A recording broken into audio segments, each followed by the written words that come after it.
दोस्तों, हजरत दाऊद अलैहिस्सलाम की कौम आखिर बंदर क्यों बनी? भाइयों, देखो हमें क्या बना दिया गया है। हम इंसान थे, मगर हमने अपने रब का हुक्म तोड़ दिया। उन्होंने ऐसा कौन सा गुनाह किया था कि अल्लाह ताला ने उनकी शक्लें ही बदल डाली? ये कोई आम वाकया नहीं है, बल्कि एक ऐसी इबरतनाक कहानी है जो आज भी हमें खबरदार करती है कि अल्लाह के हुक्म के साथ चालाकी करना कभी कामयाबी नहीं दे सकता। क्या तुमने सुना? पैगंबर दाऊद की कौम के कुछ लोगों को बंदर बना दिया गया है। क्या तुम सच कह रहे हो? ये सच है?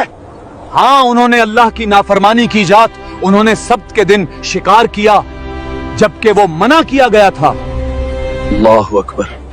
नाफरमानी इंसान को जानवर बना देती है, या शायद ये दिलों को पत्थर बना देती है। हजरत दाऊद अलैहिस्सलाम के जमाने में बनी इसराइल के कुछ लोग एक समंदरी एला नाम की बस्ती में रहते थे। शहर ईला में रहने वाले बनी इसराइल को अल्लाह ताला ने हफ्ते का दिन इबादत के लिए खास करने और उस दिन तमाम दुनियावी मशागिल तर्क करने का हुक्म दिया। नीज उन पर हफ्ते के दिन शिकार हराम फरमा दिया। जब अल्लाह ताला ने उनकी आजमाइश का इरादा फरमाया तो हफ्ते के दिन दरिया में खूब मछलियां आती। अयो, मछलियां तो हफ्ते के दिन ही आती हैं और इतनी ज्यादा कि पानी चमक उठता है। और ये लोग पानी की सतह पर उन्हें देखते थे, जबकि इतवार के दिन मछलियां ना आती।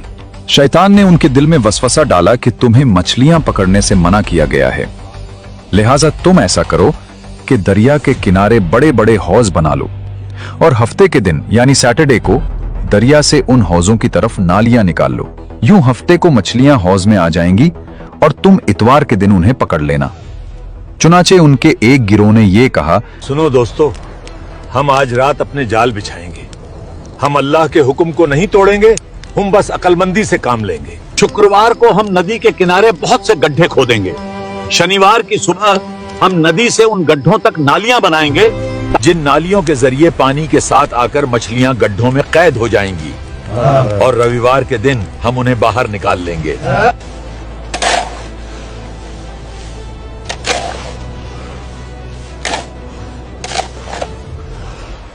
इस तरह एक अरसे तक ये लोग इस फेल में मुब्तला रहे।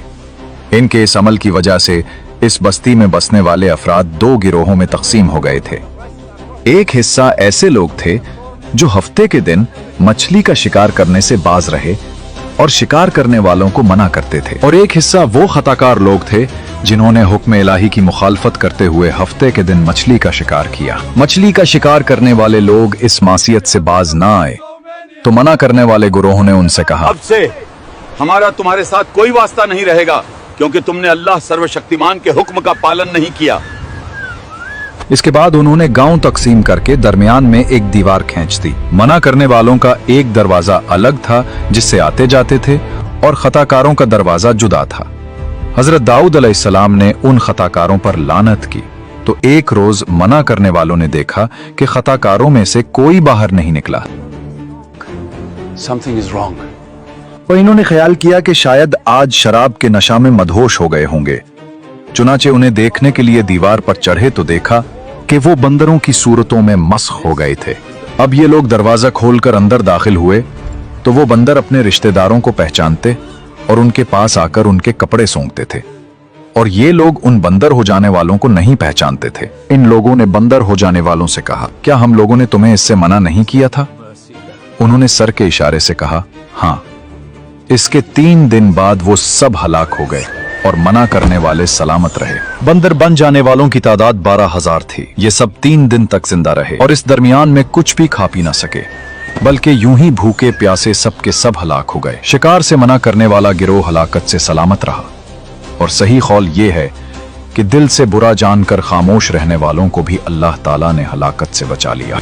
मालूम हुआ कि शैतानी हीलाबाजियों में पड़कर अल्लाह ताला के अहकाम की नाफरमानियों का अंजाम कितना बुरा और किस कदर खतरनाक होता है, और खुदा के नबी जिन बदनसीबियों पर लानत फरमा दी वो कैसे हौलनाक अजाबे इलाही में गिरफ्तार होकर दुनिया से नीज तो नाबूद होकर अजाबे नार में गिरफ्तार हो जाते हैं। यहाँ एक अहम बात काबिल तवज्जो है। हदीस शरीफ में है, हजरत अब्दुल्ला बिन मसूद रजी अल्लाह फरमाते हैं, एक शख्स ने अर्ज की, या रसूलुल्लाह सल्लल्लाहु अलैहि वसल्लम, क्या बंदर और खंजीर मस्ख शुदा लोग हैं। रसूल अकरम सल्लल्लाहु अलैहि वसल्लम ने इरशाद फरमाया, अल्लाह ताला ने किसी कौम को हलाक करके या किसी कौम को अजाब देकर उसकी नस्ल नहीं चलाई, और बंदर और खिंजीर तो उनसे पहले भी होते थे, लिहाजा मौजूदा बंदर उस कौम की औलाद में से नहीं, क्योंकि वो तो फना कर दी गई।